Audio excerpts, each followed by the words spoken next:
Hello and welcome to Go with Gustav, and welcome particularly to my planning video as I get ready to go on our major tour to Poland. We'll be crossing through 5 other countries apart from England. We're going through France, Belgium, Netherlands, Germany and of course Poland, and we're going to be getting actually not too far from the border of one of the Russian territories at some point, and within about 100 miles of Ukraine at another point as well. If you've never been abroad with your caravan or motorhome, do it. You'll find it's a lot easier. First of all, people worry about driving. You'll find it's easier driving abroad than it is here. If you've ever been on the M25, I've not really experienced too much like the M25 anywhere I've been, possibly going through near Paris many years ago. But majority of the driving is really easy, laid back and casual when you're abroad. And the other thing that I do urge you to have a go at if you've not done it is switching your sat-nav to avoid the motorways. First of all, it'll save your money in tolls, but you'll also see a lot more of the countryside and the real places. And we've discovered some really nice, pretty villages, etc., which we wouldn't have done if we've just gone from A to B on a motorway. So I've divided this video into various different parts. Some things I'm talking about could be in any of these parts, you know, sort of grey areas. But basically I'm going to talk about the motorhome, which is Gustav. I'm going to talk about the routes and how I plan that. Documents that you need to take with you and make sure you've got everything in order and those sorts of things. I'm going to talk about a little bit about gas. I'm going to talk about our dogs. And then finally I've got a sort of miscellaneous section of things that don't really pigeonhole anywhere else. Okay, let's talk about possibly the most important section, and that's the motorhome section. In our case, it's Gustav's section. So making sure that we've got a HAB check in place. We've got ours next week. We're having an interim service next week, just local. We don't use Ford because we can get it much cheaper without Ford, but using Ford parts. But we are going to Ford to have its first MOT. So that's also happening next week. So just once a year we try and take everything out of Gustav, give it a deep clean, a hoover, just tighten up the odd screw that might have come loose. And if you saw my my video on making racking, I noticed some of the bolts have just worked a little bit loose, but it's basically still holding true. So I just need to tighten some of those bolts up as part of the check of putting Gustav ready for this long trip. And the beauty of taking everything out is when you load it back up, you can be a little bit more selective. Do you really need these things that you haven't used for the last 2 years, or could they stay in the garage? Do you think you're going to use them on this trip? It's useful to save weight if you can, so be selective when reloading back into the motorhome. Now obviously you need to check on your emission stickers as to where you're going and do you require emission stickers. Because we've been abroad a number of times, we've got emission stickers for France and Germany. I hope I've sorted the one for Poland. It seemed a bit vague, so I went on the site. It basically said, what are you? And I'm a Euro 6 diesel engine. Put that in and it seemed to just accept it and sent me an email with a sticker to print out. Whether that's going to work, there is just one occasion where we are going to park within the low emission zone, and it will be for Warsaw. We're only going to Warsaw for the afternoon. There's a car park very close to the old park, which is manned and high security, but it's within the low emission zone. So watch this space as to whether I've done the right thing with getting that. But normally you pay several euros and they send you a sticker. Poland didn't seem to do that. I will be checking again over the next few weeks, but I'm hoping what they've sent is it. I don't mind paying, but I just need to make sure I've got the right thing. So emission stickers. So next you need to have angle mort stickers if you're over 3.5 tons for use in France. They're not used to them in Germany. I had a German camper van chap next to me in his motorhome. He actually came and asked me, well, he tried to ask me what they were. He couldn't speak English, I couldn't speak German, so we used Google Translate to show him that it's a legal requirement for us. We're a 4-ton motorhome. So you've got one on either side, and we've got one on the back, which is a sticky one. Now mine started peeling, so I'm going to replace that with a new one. They don't cost a lot of money. It's good to have them. If in doubt, just have them anyway. So next is warning triangles and flashing beacons. Now, I'm not going anywhere that requires the flashing beacon. I believe Spain does. I have bought one of these orange flashing beacons from the show just because I thought it was really effective. And if I was going to put down a red triangle, I would put one of these down, even if it was in this country, because they really do highlight that there's an issue there. So I've got one of those. It's actually in the cab, so I could grab hold of it instantly if there was anything. An accident that was ours or somebody else's, we could put it down and warn people. So check on what you need to take. Spare bulb kits, that's a requirement normally to have with you. A fire extinguisher. Well, if you've got a fire extinguisher, check that it's in date. A lot of fire extinguishers don't actually last that long. Was it 3 to 5 years? So we've got a fire stick. This is a brilliant device, and you can get them in different sizes. I will probably put the address along here for the fire stick. So basically what you've got is a fire stick which has got got a discharge of 50 seconds, and how you light it, it's got a resin on the top and a resin on top of the stick. Chemical reaction, basically you strike it like a match and it sets it off.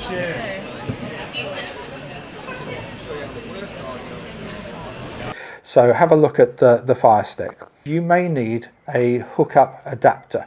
Everyone uses the European electric hookup that is standard on all the UK sites.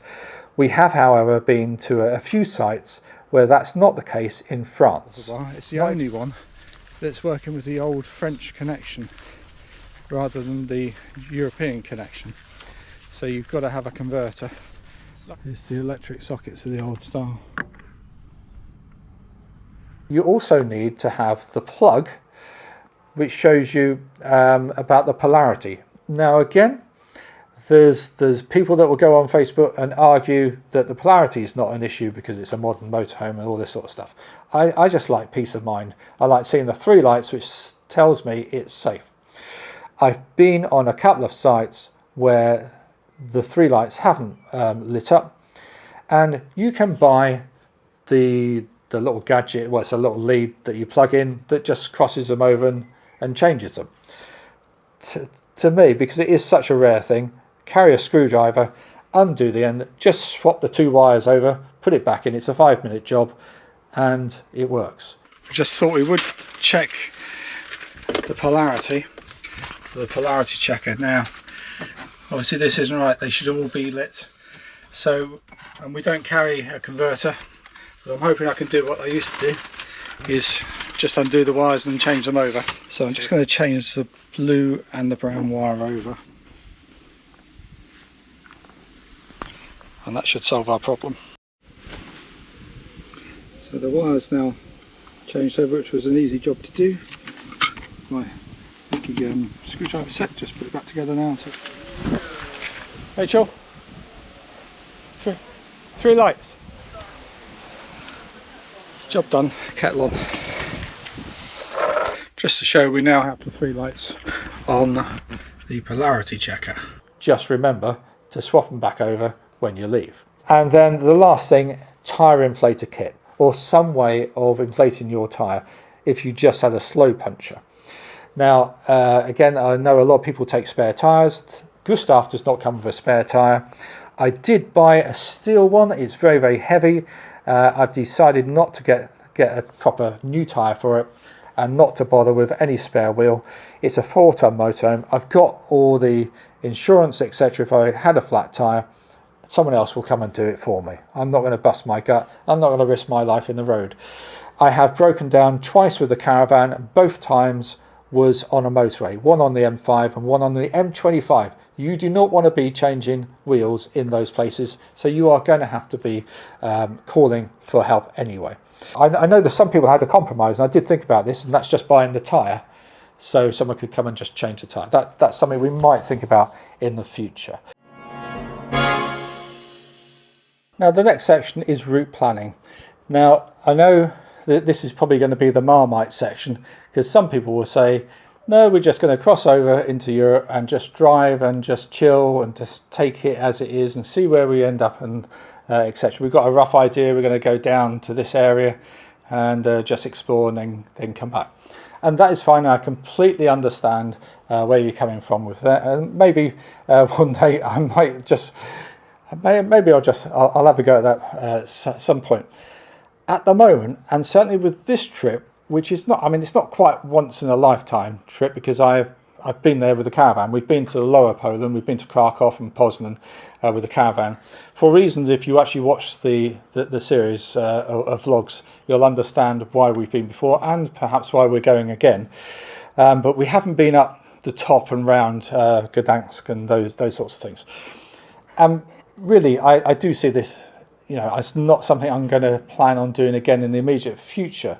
So as such, I don't want to go somewhere, drive for 5 hours and then find out that actually if I'd stopped after a couple of hours there was something fantastic that I'd driven past, and I'll never have the opportunity to see it again.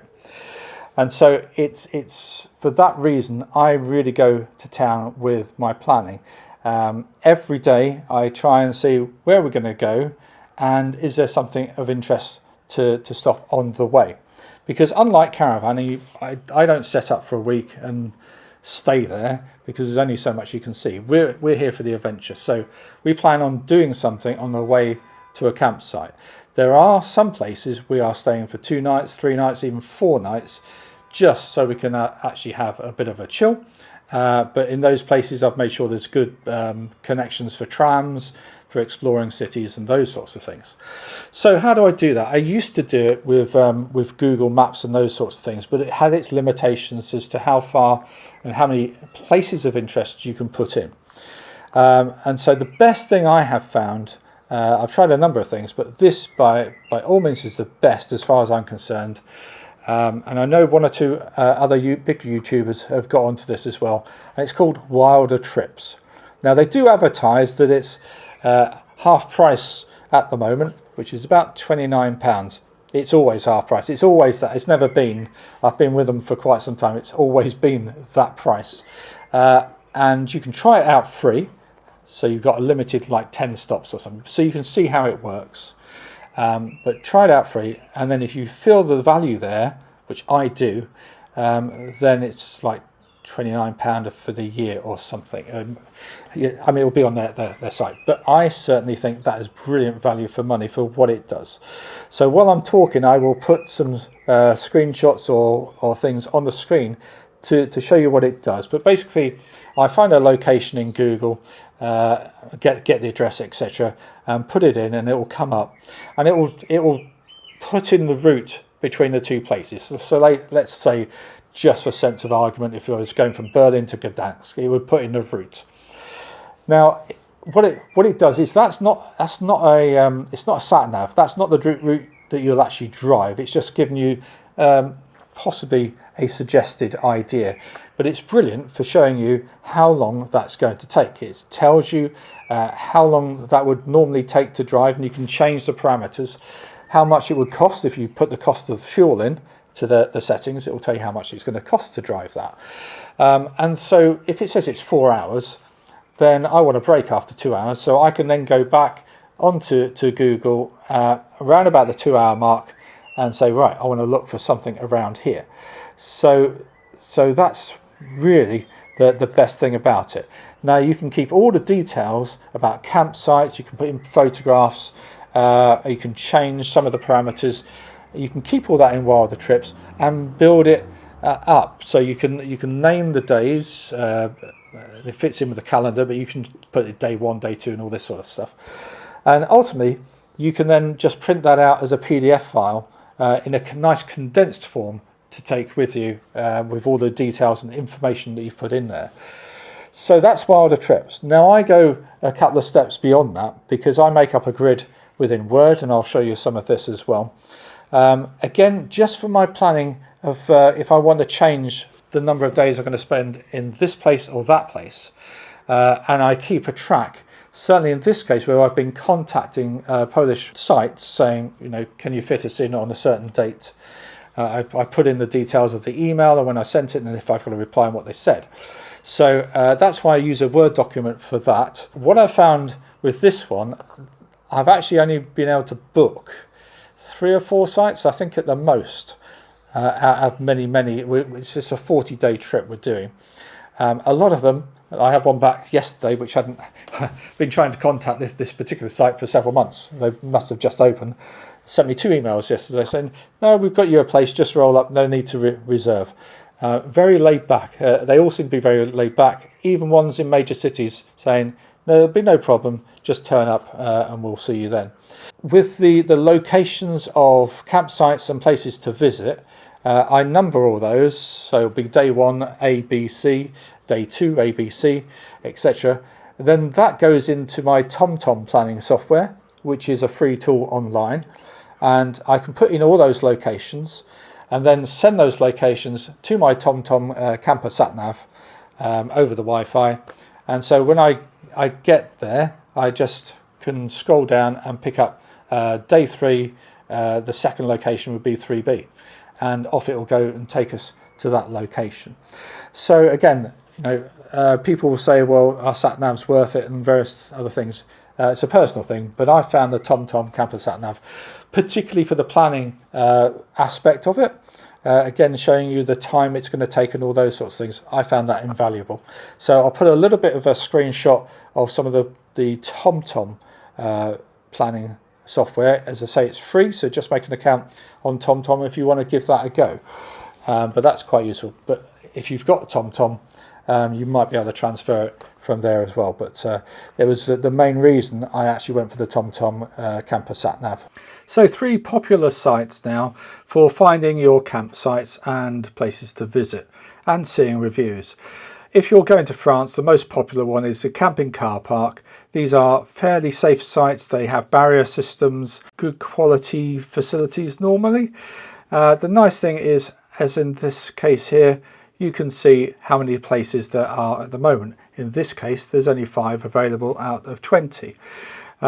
You can get the app on your phone, so it's easy to see, and then you can also see what's nearby if you can't get into that one. If you pay a little bit extra, you can book these ahead, so there will be a space there out of those 5. You can say, right, I'm going to get one of those now before I arrive. Water disposal, it's all fairly good. Some of them have facilities and some of them will just have the basics available to you. You can go on and see reviews such as this, and it's easy to translate what people have written. So this is the next one, search for sites. This covers most of Europe and obviously Britain as well. And so you can target a place. Let's go to Warsaw, and then you can ask for it to search that area, and you'll be able to see campsites, places to park, places like this one, which is a place I'm actually going to go to, which is a guarded car park. No facilities, no water or disposal, but it's a guarded car park. We're aiming to go there and then pop into the town for the afternoon and come back out. But it will show you reviews and prices and those sorts of things also. So here's a campsite. Now I can't remember if this is one we're going to go to. Having seen the reviews recently, there's some quite bad reviews, so I'm not sure, but it's a convenient place. If you're stopping near Warsaw, it will give you the location, give you the website. Now our go-to site is Park for Night. I use this one as my primary search engine. We're going to go and do the same thing. Let's go to Warsaw and search in that area. And you can see actually a lot more things come up, and you can filter these down so you can look for campsites, car parking, places with facilities. For some reason you have to tap on this several times for it to actually get the location. That is the same campsite. It's got pictures and reviews in there too. It will show you if you can take dogs, the size of the motorhome that will fit, roughly how much it is, and then you can see on this one there's some 1-star reviews. So, and you can see the date it was given, so this is fairly recent. So the fact that they don't speak English. Well, you've got Google Translate, it shouldn't be a problem. So these are our planning methods, along with just going to Google and finding somewhere like Warsaw and putting in campsites. Sometimes brings up places that aren't in any of the apps. So this is the same guarded parking. Fairly reasonable, I think, but it is within the admission zone. So we're just going to have to watch out with this one. You can stay the night, but as you can see, people say it's noisy. Well, you'd expect it to be in that location. Hopefully that's useful.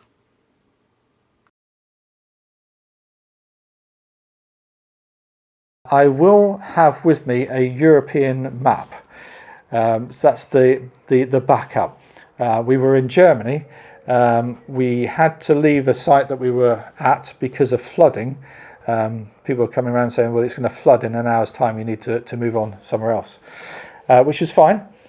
But we couldn't get a mobile signal at that point. Did have a little book of stellplats and things, and we just looked that up. But having a physical map as a backup, because you don't know what the strength of signal is in some of these places. And they have closed the stellplats, and we've got to be off here tonight. You can't buy a ticket, you're not meant to be here, and it's going to flood onto here this evening. So we've now got a panic. Well, say panic, we're going to have a cup of tea first, because we're British. We don't panic, we have a cup of tea first. So let's try this. We stopped at a car park, couldn't get a signal really, could we?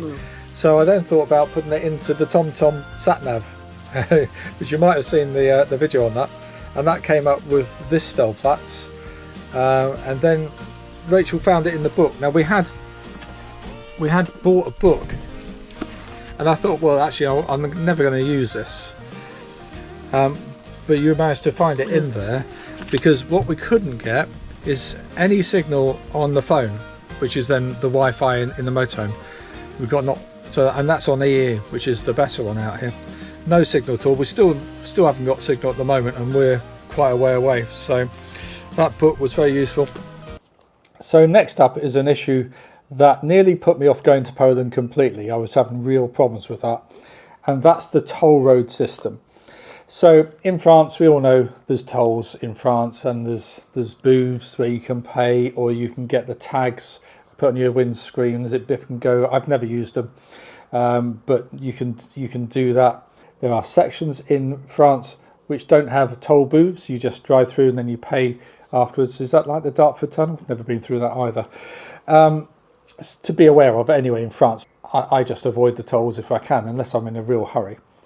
Belgium and Netherlands, as far as I can see, there isn't anything worth talking about, apart from, because I've just checked on the computer, there is a 3-kilometre stretch near Rotterdam, which costs you €1.50. So if you're going near Rotterdam, just check you're not going on that particular road. At the time of initial recording, that was true, but now there's a bit of breaking news. From the 1st of July, you will need to register your motorhome to be exempt if you are over 3.5 tonnes. So it's a very easy process. I'll put a link to this site on the screen. Just go through, change it into English, just have a quick check of the rules, what it says. It starts on the 1st of July 2026. You go for the exemption section here, and then clicking on this link will take you to select which vehicle to be exempt. Now, I misread this the first time round, so make sure you go for the first one and click on that link, and then it's really easy just to follow through what it's telling you to do on the screen, and you put your details in. So we're going to register for the exemption, so it wants my email address. Put it in twice, and then we're going to select the sort of vehicle, we're other, and then you'll be able to say which country we're from,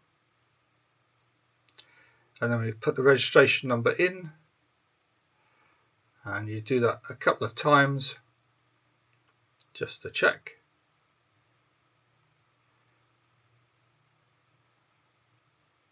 And when you've got that right. Drop in a copy of your V5 and then hit the next button, agree with the rules, and that's basically it.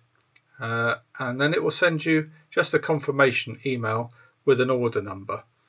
Now I gather within 2 to 5 working days I will have another email to hopefully say that all is good and it's been accepted. Germany, more or less toll-free. It's generally toll-free unless you are a commercial vehicle, but motorhomes you are toll-free, so that's fine. If you go down to Austria, you need to look at the tolls. There are tolls on those. We managed to avoid it. We found sections that we could go on without paying that sort of stuff. Poland, on the other hand, seems a nightmare. If you are under 3.5 tons, fine. I don't know if you still have to register. However, if you are over 3.5 tons, you are legally required to register with the Polish system e-toll. Now, that's fine, but they're not very good at communicating what you need to do. The system is gobbledygook a lot of the time. I did see comments on Facebook where people had just given up and they said they were going to take the consequence. I don't know if they got fined or how much fines would be, but I can understand why they might have given up. I did persevere. It took me a couple of weeks to actually get my way through. Now, I mean, it seems ridiculous. There's such a small thing. When you go on the site, it wasn't obvious that you could switch it into English. Now, that is such an... I know it seems idiotic because a lot of things you go in and you just change it to English. It was hidden away at the top. Change that into English and then you could understand what you were reading at least. It still didn't make a lot of sense. But basically you register, get yourself into the system, and then it comes up with all this stuff down the left-hand side. There is a document that's like PowerPoint slides that you can follow, about 35 pages long. Do this, do this, do this, do this. And that got me through a lot of it. So basically, you go in and I made an account. I put some money on the account just to give it some credit. That part of it all went fine and got the information, so that was fine. Registering my vehicle as a Euro 6, that was a real pain. It was really difficult. They didn't actually accept the document that I sent, which is basically the V5. It asks for V5, and then it says about emission documents. Well, we don't have any other document apart from the V5. It's a new vehicle. We've not done an MOT. We don't have any emission certificates to give them. So initially it came back as failed. So there is a place to contact them, a ticket system. So I went through that ticket system and we had several conversations because basically once they answer the question, they close the ticket, which is ridiculous. So I had to do several to get them to say, look, what documents do you want me to send them? Because there are no other documents that I can send you. What documents have people from the UK sent you to get this approved? Saying things like, it's less than 3 years old. It says something like Eco Blue on the V5 document. What evidence are you expecting me to submit? Am I going to have to change my holiday and not come to Poland?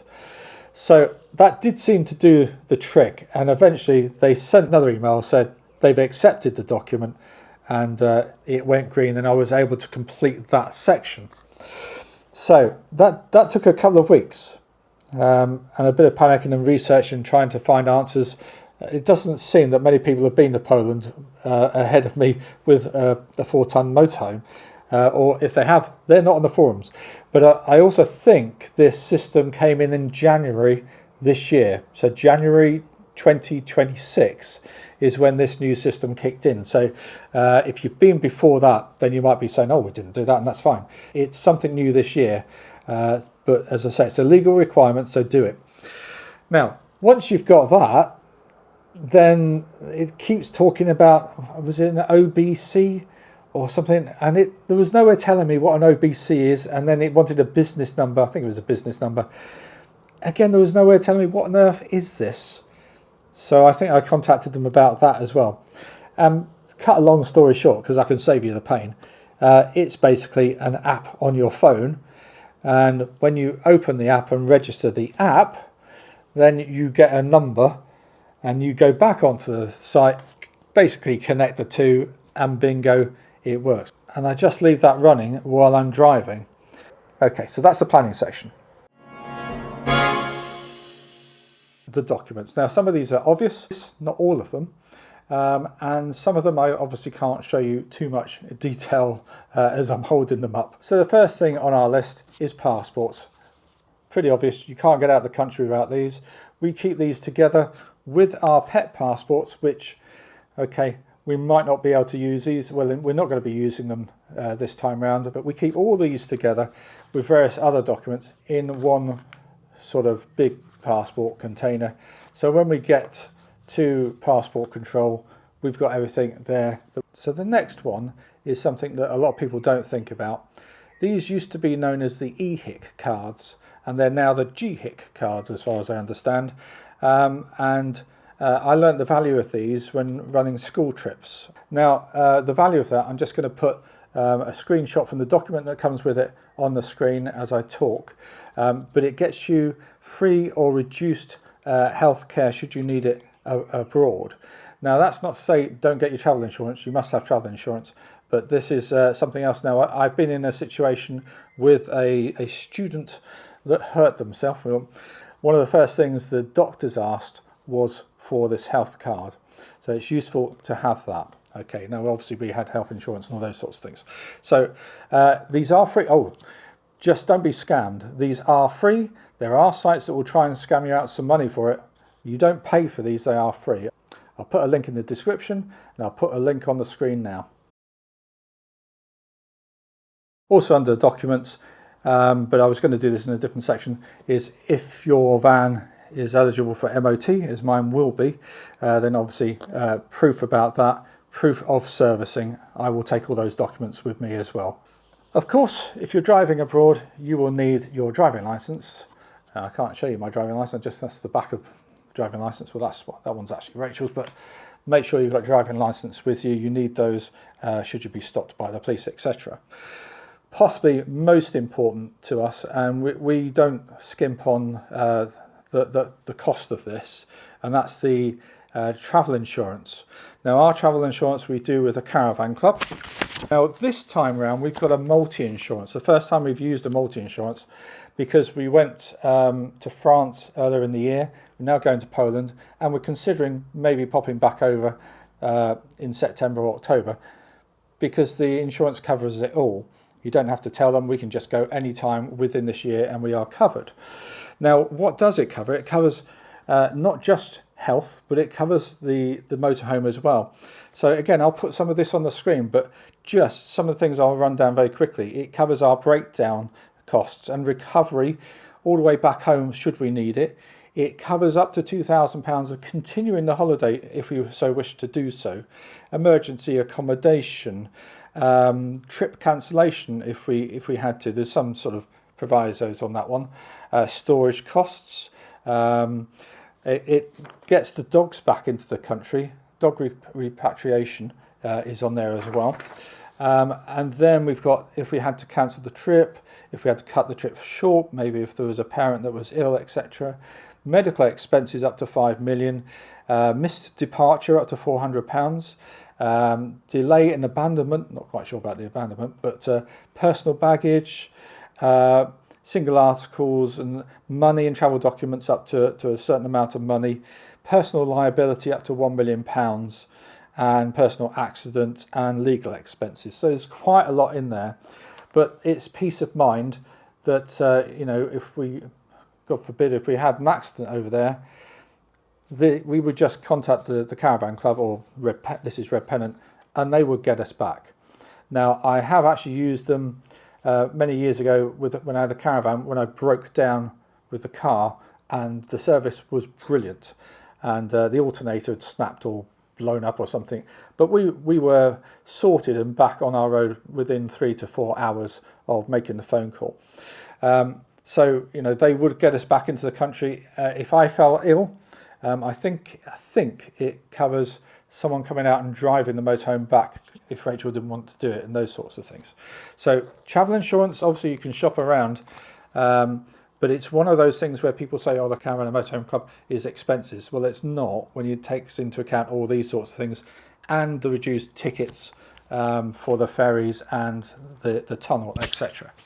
Of course, you need your normal motorhome insurance, your driving insurance, and you need your V5 document, proof of ownership and all those sorts of things.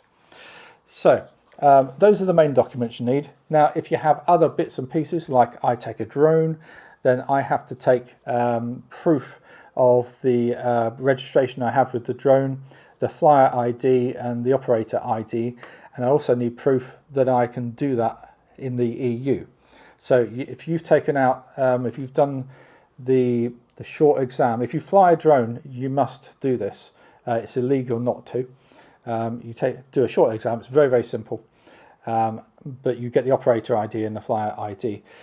If you're going abroad, you need to do that again in the first country that you would fly.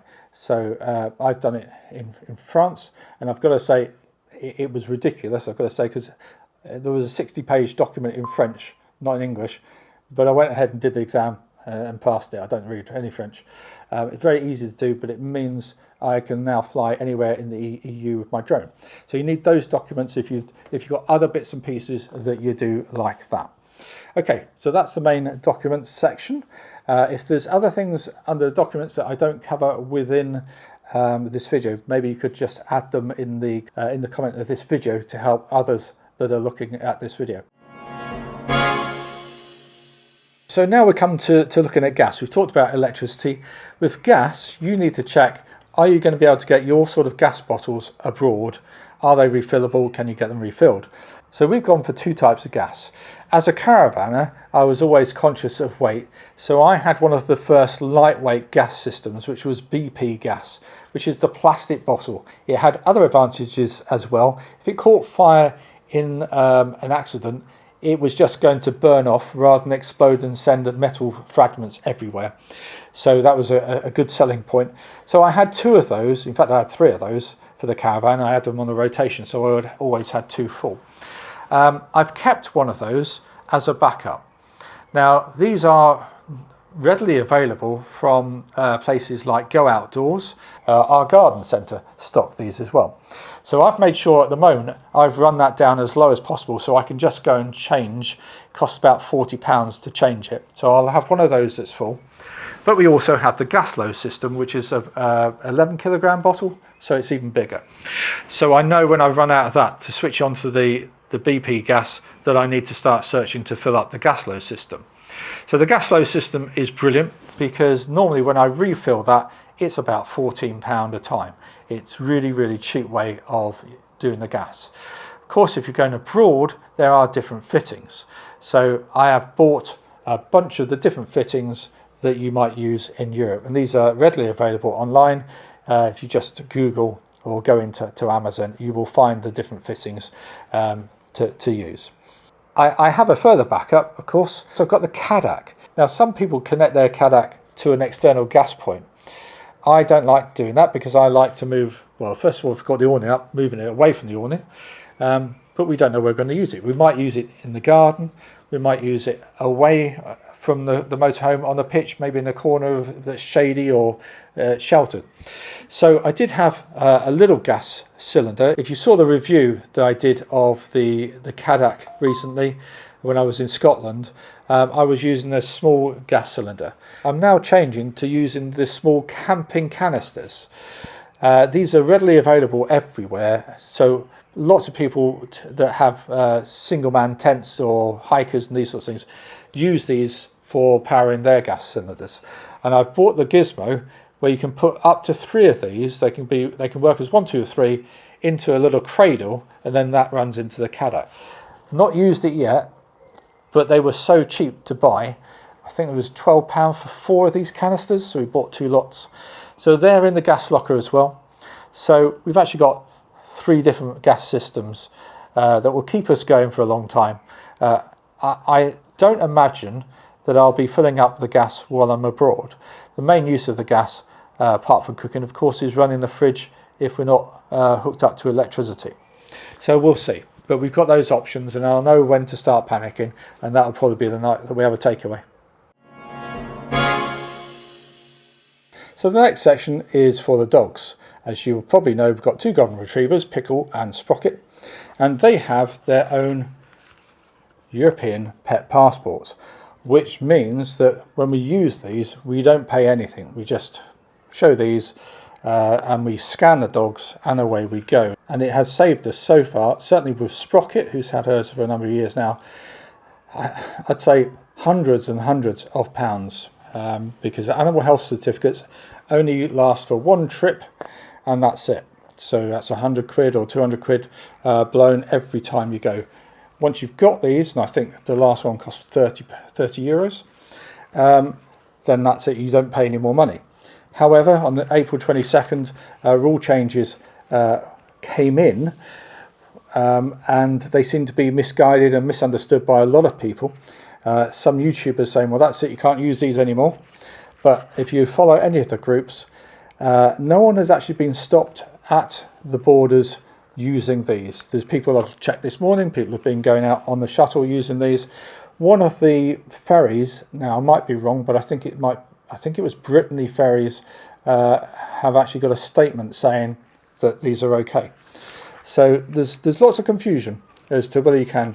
So because of that, we have taken the decision that this time round we will have an animal health certificate for both the dogs, because such a major trip, we don't want to blow it. When we go, if we go again in September or October, we might just risk, we'll see what's happening at that point, we might just risk going with these. So animal health certificates, if you don't want to risk it, if you want to go for those, we would recommend Abbywell Vets, which is down in Folkestone. You do it all online, and then you pick it up on the day that you're going to go, or you can pick it up before that.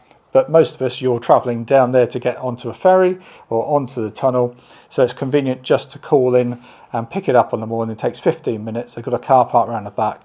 They scan the dogs, give you your animal health certificate, and they're cheap as well. I think it was £99 for the first dog and 25 or something for the second dog. So we have used those a number of times on our way to getting the pet passports. The problem we have this year is we're travelling down on a Sunday, which would be the best time to pick up the passports, and then going on the train very early on the Monday. So that's not going to work for us. So I thought we were going to be stuck because we'd already had some of these things planned. So I came across another online company like Abbywell Vets, but this one will actually come and meet you locally. So this vet is called Vet Home Certs, or Vet Home Certificates, which is vethomecerts.co.uk. I'll put it on the screen. Now, we went through the process, and it was £99 for the first dog, and I think £30 for the second dog, which is very reasonable. You don't get it much cheaper than that. It's across the UK, but there are pickup places around, and you can choose where to go. Well, there seemed to be one, it's about 15 miles away, which is ideal. My suspicions were raised a little bit because you do all the paperwork, and we've done all that, we've paid for it, and the pickup place is in a pub car park. So as you know, we're all told not to meet people in pub car parks or service stations to make deals and trade items, etc. We're going to be scammed. So I went onto Facebook. There is a forum I belong to for animal health certificates. They've now changed their name to include pet passports because everyone talks about that within there as well. And that's how we keep up to date with those people that are getting through without any problems. And if there are any problems, it can be notified on those forums. So I asked the question, I'm using this company, it sounds a bit like a scam because I've got to pick up in a car park, what do you think? And a lot of people went back and said, we've used this service, it's fine, it's not a problem. And the company themselves saw that and then sent me an email directly, because they'd obviously seen that I applied on there and seen my name in the forum. So the company contacted me directly to assure me that it was all above board and my money was safe and it was all going ahead, so that's fine. The name of the vet that's going to come and see us, I did a little bit of research because this was local, so I can see within a 20-mile distance that this person is local and an upstanding person in the community from the things that she's come up in various articles. So I'm quite pleased that it's put my mind at rest as who this person is. And I gather perhaps it's been suggested that maybe because they're doing it after hours for this other company, and it cuts down costs. Obviously, she's just going to come, and I suspect there might be other people there. She'll come and check the chip in the dogs and give us the animal health certificate. Other things to be aware of if you're travelling with the dogs is muzzles. So you can do your own little bit of research for the particular country you're going to as to whether the dogs will need muzzles. If they're very small dogs, it seems that the case can be you can pick them up and that's not a problem. If they're large dogs like ours, if they're large dogs like this, then you can't pick them up and they will need a muzzle. If your bus comes and you're trying to put a muzzle on the dog at the same, they'll just drive off. We had that case in Salzburg. He couldn't be bothered waiting 30 seconds because we were struggling getting the muzzle on one of the dogs. He just drove off. So be aware of that. I mean, our dogs don't like them. We fit them very loosely, and they're soft type of muzzles, but you do need them in some places you go. Some places are fine, but just have the muzzles there in case. One more thing to think about is if you're going in summer like we are, you can't predict. I mean, Poland is not that dissimilar climate to here, so you can't predict whether it's going to be really hot or really cold and all those sorts of things. But we are taking cool mats for the dogs to lay on if it's really, really hot. Another thing just to remember, if you have pet insurance, then take the documents with you in case you need them. Of course, it's not a legal requirement, but if you've got it, then take it. So I think that sums up what we need for the dogs. If there's other ideas that you've got, please leave them in the comments so other people can see them as well. So the last section is the miscellaneous section. If you think I've missed anything, please do comment, because hopefully people will look in the comments and see he's missed that. Or I will try and add things into the description if I think they're important too. I will try and put a tick list somewhere, even if I put it as an end screen to the video. So will your phone work abroad, and what sort of connections have you got? Have you got to buy another SIM? We don't have a lot of SIM usage at home because of using our own networks and stuff. So we have now changed from EE to Tesco's. So Tesco's mobile is basically the same usage abroad as it is at home. So Rachel and I have both got 60 gigabytes, 120 between us. So we should be fine. Obviously, main usage for me is if I'm going to upload any of these videos while I'm away. We don't tend to watch a lot of TV. We take DVDs with us. So we're not spend a lot of time on internet, etc., or trying to get onto Netflix with a VPN and that sort of stuff. Of course, you need to think about cash. We particularly use the Revolut card when we're abroad because we can top it up to a certain amount, and if something happened, they can only take that certain amount. But it's also very easy with the app to stop it and report the card lost. You can do virtual cards and all these sorts of things. And also the conversion rate with the Revolut card is good. We've never had a problem with the Revolut card, but you will find some places do not accept card. And also there will be Stellplatz and various other places where you need coins and things to pay.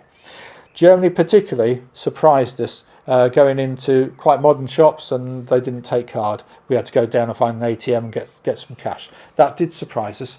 So make sure that you take enough euros for your shopping and those sorts of things. Now we're going to Poland that don't use euros. They use zlotys. So I have bought a good number of zlotys for that cash aspect that we're going to use. And we'll start using those up as we get towards coming out of Poland, so we don't really have to convert them back. It'll be interesting because the first time I went to Poland, the rate was they've changed the system. When I first went, £1 got you 3,500 zlotys, and we were buying T-shirts that said "I'm a zloty millionaire" because you didn't have to have a lot of money. Prices are not that dissimilar to the UK. In fact, some of the campsites are more expensive. I've noticed they've caught on. First time I went to a McDonald's, it was a quarter of the price, but that was a long time ago. Now, other things that you'll need, and this possibly ties in with Gustav section, high-vis jackets are needed. Have them within reach. So in the cab, so if something happened, you're on and out of the vehicle and you're in high-vis. Beam adapters. It's not easy to work out where to put them. So if I put them on, it's possibly not going to be in the right place. Important thing to think about is your water. Now, whatever system you use for putting water into your van, the Bailey is a weird system using this certain type of connector. You can't just put a hose pipe into it. Some people have adapted, but we can't. But the other end of your hose is normally a hose lock, but not everywhere. Certainly in Germany, we've been to some really weird places where it's a very small tube and the hose locks don't go on it. So we've bought hose lock adapters that will fit on various different size pipes. Although it's leaking at the moment, this is a hose lock which will adapt to different sizes. But it's a useful bit of kit having that. Just as a separate sort of hose lock connector. And as a backup, have some sort of water carrier, a collapsible water carrier that you could use if all else fails and you can't connect to the tap. So we've got these things, I think they're 5 litres each, so we can carry 2 at a time. So between us, that's 20 litres carrying backwards and forwards if we needed to. And we did need to when we were in Germany and were caught up in the storms and the flooding. Some places like you to have the green chemical toilet. Now we're trying to move that way away from the blue stuff more and more anyway. It tends to be, some of it can be a bit more expensive. We're going with the Sol Bio this time. We've got one that's got a little tap on it, so you can, it's a bit like one of the wine dispensers used to put in the fridge. So you can just press it and it'll put a certain amount into the toilet. Just remember, 999 does not work abroad, but 112 does. So in an emergency, dialing 112 should get you some help. As I say, if you think of anything else that is of use that I've missed off, and I'm sure I have missed off bits and pieces, then please put it in the comments.